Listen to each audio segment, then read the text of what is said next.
بسم اللہ الرحمن الرحیم صلاۃ و سلام علیک یا رسول اللہ صلی اللہ علیہ وسلم۔ معزز ناظرین اور سامعین، دیابنا اسماعیلیہ وہابیہ فرقے کے بناسپتی مناظر مولوی ابو ایوب صاحب کذاب زمانہ کچھ سیکنڈوں کا اس کا آپ کلپ سماعت فرمائیں، پھر اس کے بعد انشاءاللہ اس پر ہم تبصرہ کریں گے۔ اور الحمدللہ یہ وہ لوگ ہیں جو حضور علیہ الصلاۃ والسلام کے علم مبارک، آپ کے کمالات، آپ کی شان ہر وقت کم کرنے کے اور گھٹانے کے چکروں میں پڑے رہتے ہیں، تو آج اس کی اپنی زبان سے اللہ پاک نے اہل سنت و جماعت حنفی بریلوی کے عقیدے کو بیان کر دیا ہے، وہ ذرا آپ سنیں۔ یاد رکھو، شیخ کی ایک کتاب ہے اشیاۃ اللمعات، فارسی میں مشکات کی شرح لکھی ہے، اور بقول علماء کے نبی پاک صلی اللہ علیہ وسلم کے حکم سے لکھی ہے۔ پہلے انہوں نے عربی میں لکھی لمعات، اور پھر خام میں نبی پاک صلی اللہ علیہ وسلم نے فرمایا اس کو آسان زبان میں لکھو، انہوں نے پھر فارسی میں اس کو ترجمہ کیا اشیاۃ اللمعات۔ معزز سامعین و ناظرین، آپ نے دیابنا اسماعیلیہ وہابیہ فرقے کے مروجہ بناسپتی مناظر مولوی ابو ایوب صاحب کا کلپ سماعت فرما لیا ہے، جس کے اندر وہ کہہ رہے ہیں کہ یاد رکھو شیخ کی ایک کتاب ہے اشیاۃ اللمعات، فارسی میں مشکات کی شرح لکھی ہے، یعنی شیخ محقق شاہ عبد الحق محدث دہلوی رحمۃ اللہ علیہ کی بات کر رہے ہیں۔ کہتے ہیں کہ یاد رکھو شیخ کی ایک کتاب ہے اشیاۃ اللمعات، فارسی میں مشکات کی شرح لکھی ہے، اور بقول علماء کے، ابو ایوب صاحب کہتے ہیں کہ بقول علماء کے نبی پاک صلی اللہ علیہ وسلم کے حکم سے لکھی ہے۔ معزز ناظرین، یہ عبارت اور یہ بات بہت ہی قابل غور ہے۔ ابو ایوب صاحب کہتے ہیں کہ بقول علماء کے نبی پاک صلی اللہ علیہ وسلم کے حکم سے لکھی ہے۔ پہلے انہوں نے عربی میں لکھی لمعات، اور پھر خواب میں نبی پاک صلی اللہ علیہ وسلم نے فرمایا اس کو آسان زبان میں لکھو، انہوں نے پھر فارسی میں اس کا ترجمہ کیا اشیاۃ اللمعات۔ معزز ناظرین حضرات، میں مولوی ابو ایوب صاحب سے یہ پوچھنے کا حقدار بنتا ہوں، پہلے تو یہ بتائیں کہ نبی کریم صلی اللہ علیہ وسلم کو کیسے پتہ چلا کہ ہند کی دھرتی پہ ایک شاہ عبد الحق محدث دہلوی رحمۃ اللہ علیہ بھی ہیں؟ ٹھیک ہے، ایک بات۔ پھر نبی کریم صلی اللہ علیہ وسلم کو یہ بھی پتہ کہ شاہ عبد الحق محدث دہلوی رحمۃ اللہ علیہ بہت بڑے عالم ہیں، تب بھی تو نبی کریم صلی اللہ علیہ وسلم فرما رہے ہیں نا کہ نبی پاک صلی اللہ علیہ وسلم کے حکم سے لکھی ہے، تو نبی کریم صلی اللہ علیہ وسلم شاہ عبد الحق کو جانتے بھی ہیں، کیونکہ یہ ابو ایوب صاحب کی بات سے یہ ساری باتیں ثابت ہو رہی ہیں، جس کا وہ انکار نہیں کر سکتے، اسے جان نہیں چھڑا سکتے کہ نبی کریم صلی اللہ علیہ وسلم ہند کی دھرتی پر شاہ عبد الحق محدث دہلوی رحمۃ اللہ علیہ کو جانتے بھی ہیں، اور نبی کریم صلی اللہ علیہ وسلم کو یہ بھی پتہ ہے کہ شاہ عبد الحق محدث دہلوی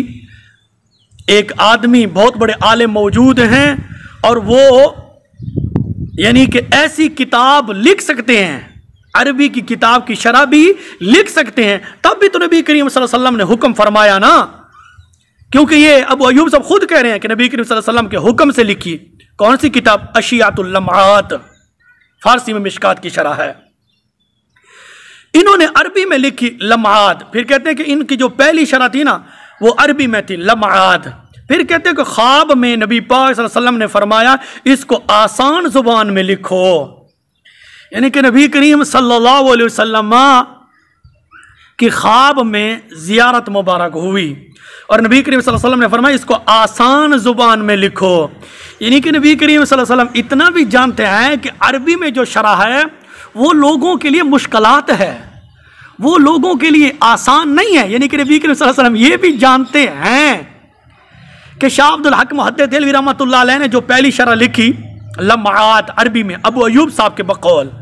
تو نبی کریم صلی اللہ علیہ وسلم یہ جانتے ہیں کہ یہ عربی والی شرح لوگوں کے لیے مشکل ہے،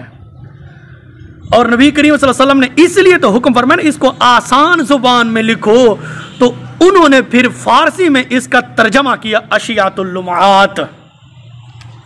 معزز ناظرین حضرات، یہ ساری باتیں ابو ایوب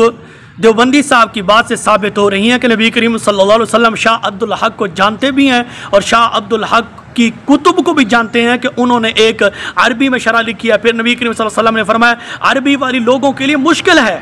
اس کو آسان زبان میں لکھو، تب بھی تو نبی کریم صلی اللہ علیہ وسلم نے حکم فرمایا ہے نا، ایسے کیوں حکم فرمایا ہے کہ آسان زبان میں لکھو؟ تو لوگوں کے لیے مشکل کا سامنا ہو رہا تھا، لوگوں کے لیے مشکل تھی عربی والی شرح، تو نبی کریم صلی اللہ علیہ وسلم نے فرمایا اس کو آسان زبان میں لکھو، تو شاہ عبد الحق محدث دہلوی رحمۃ اللہ علیہ نے آپ علیہ الصلوۃ والسلام کے حکم مبارک سے اس کی فارسی میں شرح لکھی ہے۔ یہ ابو ایوب صاحب کے کلم سے یہ ساری باتیں ثابت ہو رہی ہیں، اگر وہ نہیں مانتے تو اس کے بارے ہمیں بتائیں کہ نبی کریم صلی اللہ علیہ وسلم کو کیسے پتہ چلا کہ شاہ عبد الحق محدث دہلوی رحمۃ اللہ علیہ بھی موجود ہیں اور عالم بھی ہیں، اور انہوں نے ایک عربی میں شرح لکھی ہے لمعات، اور لوگوں کے لیے وہ مشکل ہے عربی والی شرح، پھر نبی کریم صلی اللہ علیہ وسلم نے فرمایا کہ اس کو آسان زبان میں لکھو، تو یہ ساری باتیں نبی کریم صلی اللہ علیہ وسلم کو کیسے پتہ چلا ہے؟ ثابت یہ ہوا کہ نبی کریم صلی اللہ علیہ وسلم ماضی حال مستقبل کو بھی جانتے ہیں، ورنہ ان ساری باتوں کی ابو ایوب سب وضاحت کریں۔ ایک میں اپنے عقیدے پر مہر لگاتے ہوئے آپ کی خدمت میں ایک اور دلیل بھی پیش کرنا چاہتا ہوں۔ میرے ہاتھ میں کتاب موجود ہے انوار الباری شرح بخاری، جلد نمبر 13 صفحہ نمبر 49، اور متعدد دیو کے شیوخ الحدیث اس کتاب کو لکھنے والے ہیں، اور اس کے مرتب ہیں احمد رضا بجنوری جو کہ انور شاہ کشمیری کے شاگرد خاص تھے، اور جس کی تعریف متکلم وہابیت مولوی الیاس گھمن نے اپنی کتاب المہند اور اعتراضات صفحہ نمبر 8 پر احمد رضا بجنوری کی بڑی تعریف کی ہے۔ تو وہی احمد رضا بجنوری صاحب لکھتے ہیں کہ حضور صلی اللہ علیہ وسلم اللہ کی طاقت سے امت میں تصرف بھی فرماتے ہیں اور احوال امت سے خبردار ہیں۔ ناظرین حضرات، آپ کی خدمت کے لیے ایک مرتبہ پھر میں عبارت پڑھ دیتا ہوں۔ احمد رضا بجنوری صاحب اور اس کے ساتھ دیو کے متعدد شیوخ الحدیث جنہوں نے انوار الباری پر تقریضات لکھی ہیں، لکھتے ہیں کہ حضور صلی اللہ علیہ وسلم اللہ کی طاقت سے امت میں تصرف بھی فرماتے ہیں اور احوال امت سے خبردار ہیں۔ یہ انوار الباری شرح بخاری جلد 13 صفحہ نمبر 49 ہے۔ دوسری دلیل میرے ہاتھ میں کتاب موجود ہے تجلیات مدینہ صفحہ نمبر 71، لکھنے والے مولوی احتشام الحسن کاندلی صاحب دیو کے بہت بڑے ایک عالم گزرے، مر کر مٹی ہو گئے، لکھتے ہیں کہ جمہور علماء محققین فرماتے ہیں حضور علیہ السلام کی حیات اور وفات میں کوئی فرق نہیں، حضور پاک صلی اللہ علیہ وسلم اب بھی اپنی امت کو دیکھ رہے ہیں۔ ناظرین حضرات، یہ عبارت بہت ہی قابل غور ہے، اور یہ عبارت مولوی ارسلان میمن دیوبند مسلک کے بہت بڑے عالم ہیں کراچی کے، انہوں نے بھی اپنی کتابوں میں اس بات کو لکھا ہے۔ احتشام الحسن صاحب لکھتے ہیں کہ جمہور علماء محققین فرماتے ہیں کہ حضور صلی اللہ علیہ وسلم کی حیات اور وفات میں کوئی فرق نہیں، حضور پاک اب بھی اپنی امت کو دیکھ رہے ہیں، حضور پاک اب بھی اپنی امت کو دیکھ رہے ہیں، اور ان کی حالتوں اور ان کی نیتوں اور ان کے ارادوں اور ان کے دل کے خیالوں سے اللہ نے آپ کو باخبر کیا ہے، اور یہ سب امور آپ پر اسی طرح